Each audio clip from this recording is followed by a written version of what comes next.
Alright, so this is my unit plan for an upcoming unit that I'm going to be doing on the Autobiography of Malcolm X.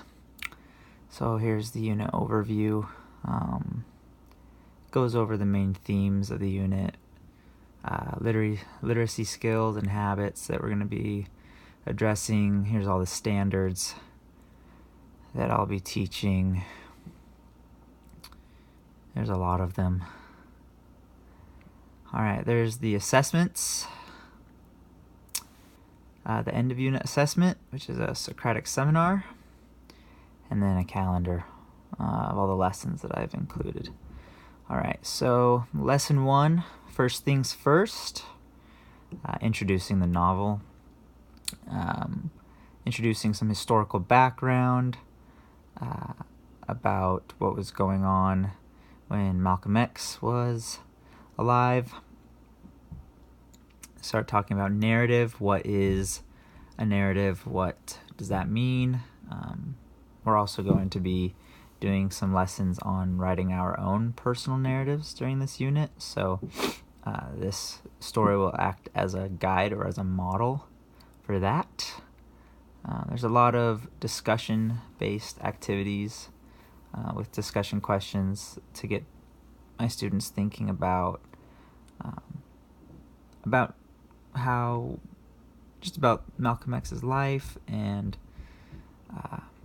his influence on society, especially African American society. Alright, so not super good at making slideshows, but they look something like that. Alright, let's move on. So lesson 3, this lesson focuses a lot on vocabulary, and it's like the first 2 chapters of the novel. So we have a group work activity here with some discussion questions. Let's look at some of these. First one is, what specific words and phrases does the author use to describe Malcolm X and his actions on page 35? In pages 35 to 37, what does Malcolm X say are the differences between African American and white societies? So these are introducing some of the central ideas in the novel, namely systemic oppression, racial identity, and racism. And here's some more discussion questions. Let's see, we're analyzing character development this day and the events that help shape Malcolm's identity. Here's the Chapter 2 Analysis Questions handout. This is the handout that I made that my students will be using to help them understand the central ideas and character development. Alright, and some more slides. Okay, lesson 4. So piggybacking off of lesson 3, they're going to be analyzing Chapter 3 from Malcolm X. Let's see, let's look at some of these standards.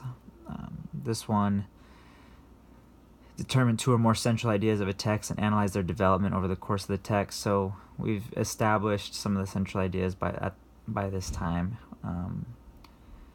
and we're talking about how they are developing and how they relate to one another. Talking about how racism is related to racial identity and systemic oppression is related to racial identity. Some more vocabulary words. Okay, let's look at... Okay, so this one of the highlights from this lesson is there's a lesson on annotation. So the main question is, how does annotation change the way you read? A lot of my students, I've noticed, don't have very good annotation skills. And those that do annotate, it's kind of a mess. So I just wanted to do a quick run through of effective annotating techniques. I think it will also help with their reading comprehension. Central ideas discussion. And then at the bottom, I've included a central ideas tracking tool. I got this from Engage New York. And it's pretty easy. You just put down what the central idea is some notes and connections where you found it to help them with textual evidence. Just a little graphic organizer. And starting to branch out on my slide abilities. Okay, so those are from the beginning of the unit. These next few lessons are from the middle of the unit, so we're pretty much into it. So lesson 11 focuses on chapter 10. The main question they're going to be asked by the end of this lesson is to analyze the effectiveness of the structure in chapter 10. How does the structure make the author's points clear, convincing, and engaging? So already by this point we're starting to focus more on narrative structure, techniques, focusing on the way the story is written and less on what is being said. So we're starting to branch away from central ideas and focusing more on literary techniques and trying to duplicate those in their own writing. Lesson 12, this is piggybacking off of that, where we're starting to develop our own narrative writing skills through practice. So by the end of this lesson, they start to draft a response to one of the common application prompts. This is something that a lot of them have been doing during their college application process. So I figured it would be helpful to get some more practice before those are officially due. So there we go, drafting. Focus on dialogue, pacing, description, reflection, multiple plot lines. These are all present in Malcolm X. So I wanted to just point those out and see if my students could sort of copy that in their writing a little bit. The book is a really good model for a personal story and kind of tying in that personal story to identity and growth. So they have to draft a paragraph, just a paragraph in response to the common application prompt of their choice. They focus on the narrative techniques, and I've also given them a narrative writing checklist that they can see if they're follow along, see if they're doing it right, and a rubric. So here's the checklist right here. It's pretty simple. It's based on the standards. One of these is create a smooth progression of experiences or events. Use precise words and phrases. So these are things that they can check themselves off if they're doing. And go back up a little bit. This is the rubric that ideally they'd want to get a 4. So there's a lot that goes into that. So they can take a look at that and see sort of how carefully they need to be writing it. These two, the rubric and the checklist sort of make it so that they don't rush through it, that they have to stop and be mindful and thoughtful about what they're creating. Let's skip ahead to 14, which is the mid-unit assessment. So for the mid-unit assessment, those are the standards. They have to write a formal multi-paragraph response to a prompt. The prompt is determine the author's purpose and analyze how structure, style, and content contribute to the power or beauty of the text. So by now we will have talked about literary structure, style, and how those things, including content, contribute to the power or beauty of the text. In past units, when I've mentioned the power or beauty of the text, they take that quite literally. Like they would talk about, like analyzing beauty, they would talk about the clothes, because they thought the clothing was beautiful. Or when talking about power, they would look for people who were like physically strong. So by now we will have already talked about what it means to see power and beauty in a text. It's not so literal. It's more figurative. So they have to analyze the structure, style, and content, but then also they need to determine the author's purpose. Why is the author writing this story? Why should we care? What are we supposed to learn? So here's an example of a high performance response. Okay, so this is only one paragraph, but this kind of gets, I'm going to show this to them to sort of get them thinking about what it is they need to produce. Here's the actual assessment.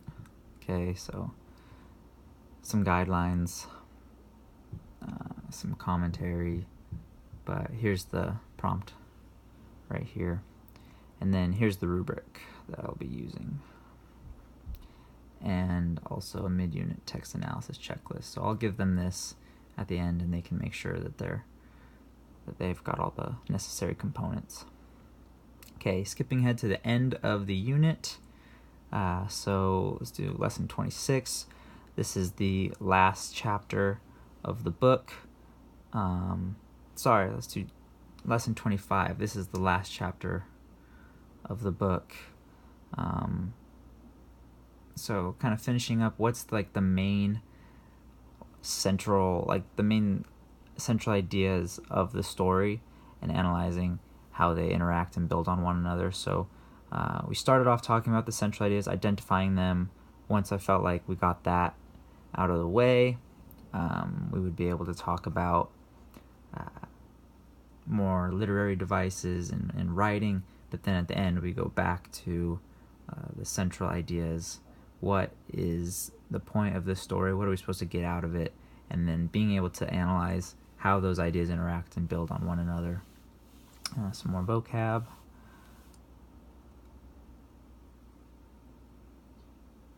Reading and discussion questions, group work.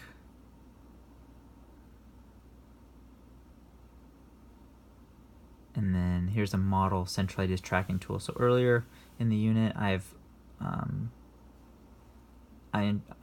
going to introduce a central ideas tracking tool, and essentially what that is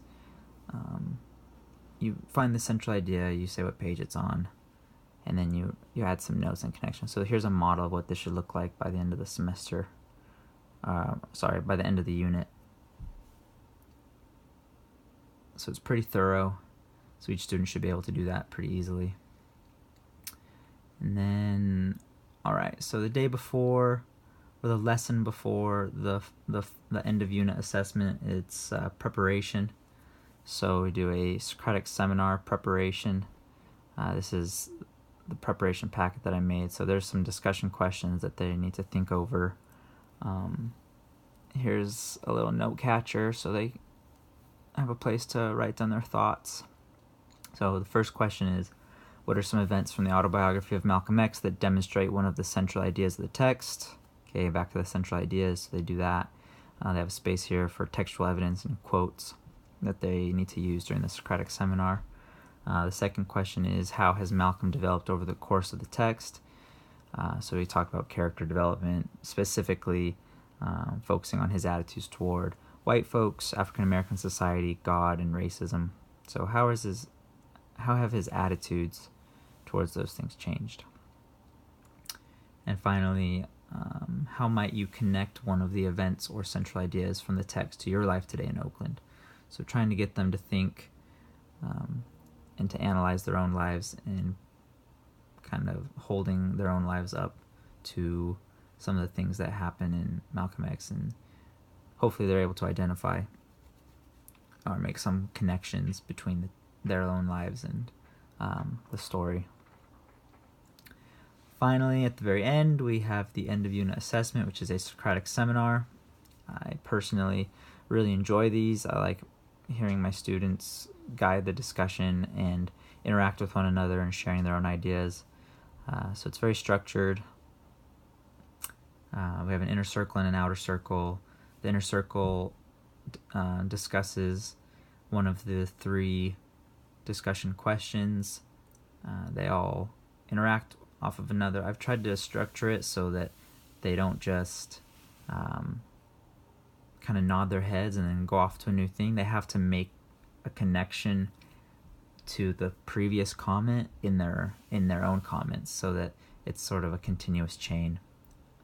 of discussion. And finally, I'm going to drop this in at the very end. Is Malcolm X a good person? And what does it mean to be a good person? And hopefully get some good discussion out of that. And then close with a post-seminar self-evaluation. So I want to see how they think they did. They're pretty honest when I give them these self-evaluations. So I want to know what they were able to do to prepare, and also get their feedback on how they think they did. And here is the Socratic seminar that I will actually be giving them. So they have to record their own response. They also have to record one of the responses of their peers for each of the discussion questions, so that I know that they're listening when they're not part of the inner circle. And then at the end, here's the self-evaluation. So what did you do to prepare for the Socratic seminar? Rate yourself. What grade do you think you deserve? And then a reflection. What was the most interesting thing you learned from the book? What was the most interesting thing you learned from someone in class? Again, trying to get them to make some thoughtful reflections on the story. By that point, we will have spent at least 6 weeks in the story, so they should have a lot of good things to say. All right, so that's my unit plan, and I'm really excited about it, and I hope it turns out the way I want it to. Thanks for watching. Have a nice day.